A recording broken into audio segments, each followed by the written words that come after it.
you a little rest and recovery, massage? Great, great. I mean, it was a long, what was it, 8 days, 7 or 8 days that we just we're going at it. But I mean, uh, feel pretty good, you know. Um, Excited for the next game already. So yeah. Obviously, the fall was coming off a midseason coaching change, a bit unusual, right? What you see from them in terms of just the way they responded to it? Yeah, I mean, I think historically, just in college basketball, once a coach gets fired, like I think the players get a little motivated by that, trying to prove something, and that's what they did last night. Um, I think it's a good change for them, and they're gonna give us their best shot for sure. So yeah, I mean, start preparing for them today and and be ready for them. How do you guys avoid being overconfident against a team that you waxed in round one and that you have beaten 19 straight times? Yeah, I mean, I said it in the past. Like there is no really bad teams in the Big East. Like they had a good game against Marquette last night. Marquette is for sure is up there. I mean, they're ranked 14th in the country for a reason. Um, I mean, every night is a challenge, and like you gotta approach it the same way for everybody, because like anybody can surprise anybody. So that's the way we see it, and that's the way we approach it. Hello, Saturday is the pink cup game. You have pink shoes, obviously. Is Saturday going to mean a little bit more to you, or Yeah. what's that going to be like? No, yeah. I mean, it was one of my favorite games last year. Very emotional. I got two family members that either fought, and I got one that fought and one that is currently fighting cancer. So, very special moment, very emotional. And I mean, we're gonna have a great crowd like every year. So, I'm really really excited for it. Did they do anything like that at TCU? No, no. That's why it's unbelievable. For the people that never experienced it, it's gonna be the first time for them. I'll say just enjoy it, because like it doesn't happen anywhere else in the country. It's just here. Sorry. You under 12 for the first time last year, going through it. What was that like? I mean, it was special, you know. Um, as I said, like just every time I'm out there, I just try to enjoy the moment. And I mean, this is my last year, so I don't get another one of these. So I just go out there and have fun, and I know it means a little more this year. Do you know who won your jersey? Somebody paid $1,725, $1,725. I didn't. I no. But I mean, we're probably gonna, if we didn't already, like we're gonna get to know Yeah. who those families are, and of course I'm really really excited to get to know them. Isn't that kind of cool that you do get to meet them? Yeah, I think it's amazing, especially since it's such a great cause. I think it's, yeah, as I said, like really really cool. Do you get to like kind of hear their stories, why they're going out there getting? Yeah. I mean, at least from last year, like once you get out there after the game, like you kind of meet the family. They tell you about why they did it. Usually it's because of a family member that it's either like in the current fight or fought in the past. But yeah, no, it's incredible. It's very emotional, very motivational. So I can't wait for it. One of those things that puts it into perspective. I know you're playing a game you want to win, but there's also a bigger cause. Yeah. I mean, we have a basketball game, but at the end of the day, it's just a game. And cancer, it is what it is. I mean, it's out there. It's not fun. I mean, I lived it personally, so it's a struggle. So like we play for them that are currently fighting, and the ones that fought in the past.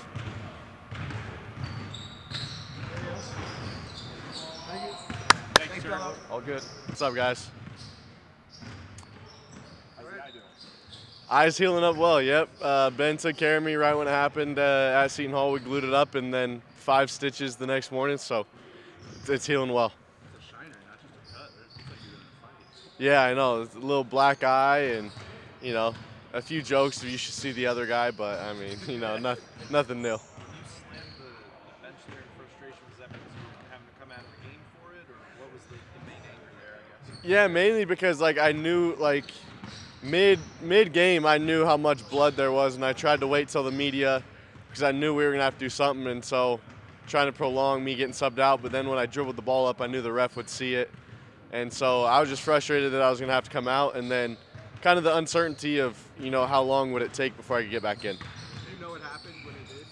Yeah, I knew it happened when it did, and then, I had some text from Peyton, just wondering, am I okay? Do I need stitches? Like, all of that. But, that's the perk of being married already, that she's just got to put up with it. Stephen, after the game the other night, Max said you really kind of changed your mindset defensively. What's going into that to be on the floor in those late game situations? Yeah, throughout the season, even the offseason, Coach Max stressed the emphasis of, how being an undersized guard in this league, there's going to be that target on your back, and you're going to have to be able to compete and defend at a high level. And so, I think to start the season, maybe I underestimated that a little bit, and when it just came down to it, practice after practice, and then also, funny enough, Mitch Ballack and I have been watching the defensive film and things, and Matt gives me a hard time of going to Mitch for defensive advice, but no, we've tried to lock in on things, and then just watching more and more film and doing that extra homework, I think, has helped me on the defensive side, and then also just, it's a comfort thing when you're watching that much basketball. Hours after practice, hours before practice, you get a gauge of how the other guys are playing, how you can, be your best self, and I think that's helped. Probably along the same lines, but leading the conference in assist turnover ratio. How have you managed to step up your playmaking while keeping that turnover rate low? Yeah, I think that within the offense, finding opportunities to where it's just in the natural flow, whether it's in transition and pointing to Calk to go set a down screen for Baylor or Trey, which is, great offense for us, or, finding ways to where Calk and I can be in pick and roll together. I think that, we've been able to find some kind of sweet spots and in places where the reads are there, and then also, the risk of turnover isn't as high. And so those are some of the things that, I've been looking for on the offensive side of the ball. Yeah, we do room together. How much is just that off-the-court time help the connection? I think it helps a lot, for sure. We have fun conversations. We chat, we watch games. We even, watch some film pieces a few times saying, oh, man, this would be pretty good if we could get to this. And, Mac's great about trusting the guys and trusting the players. And so we have a lot of freedom out there to do things on the court that are going to be good for the team's success. And so, it's been fun. And then, also with him being engaged, we're in a similar stage of life. So it's, it's nice on those things, too, to be able to relate. The Pinkout game Saturday is obviously a big deal here in Omaha. What have you been told about it? What are you expecting, for this kind of event? Yeah, I've heard so much about it, just the entire place, decked out in pink, and not a dry eye in the building. And I think it's cool to be able to, use a game like that to be able to raise awareness for such a great cause and for such a great fight. And I think, it's also cool to be able to be playing in a game like that where you can remember that, it is a game and that there's bigger things in life. There's people that are going through, real serious challenges and trials. And so to be able to honor them and remember them is going to be something that's super special, and I'm looking forward to it. Thanks, guys. Yeah, I was impressed with the way they played last night against Marquette. I think sometimes when there is a change like that, obviously it has a huge impact on everybody in the program, but especially the players. And I thought they really rallied last night. And obviously, Coach Brady's been a head coach several different places, so he understands what he's doing. But they didn't quit last night. They competed to the very end, and I'm glad we have that on film as we prepare for Saturday. Steven, just talk about the evolution of just kind of getting into the role of having to understand that teams are going to kind of come at him and looking for weaknesses in defense. What have you seen in terms of just the way he kind of embraced that and run through the challenge? Yeah, it's a different role, a role that he probably hasn't played before in his career. But there's really nowhere to hide in the Big East. And, he's gone from someone we were thinking about hiding to someone that now we're putting on one of their best players because of he's very difficult to screen right now. He's been very elusive in missing screens and avoiding screens. His quickness has allowed him to stay in front of the dribble, and and cut some people off. And he's guarded some big-time shooters and has been there on the catch, and even at his size, made it difficult for them to even think about going into their shot. So I couldn't be more pleased with what he's doing, and obviously it's that energy and effort's probably it's going to take him a little time to adjust to playing offense when you're exerting that much energy on the defensive end, but I'm confident that will come. Working on a Jackson McAndrews story, what was it that initially drew you guys to him, and how big of a deal was it to be able to get him? Yeah, I mean, Jackson, we've watched him a long time. His dad played for me, so I've been familiar with his family forever.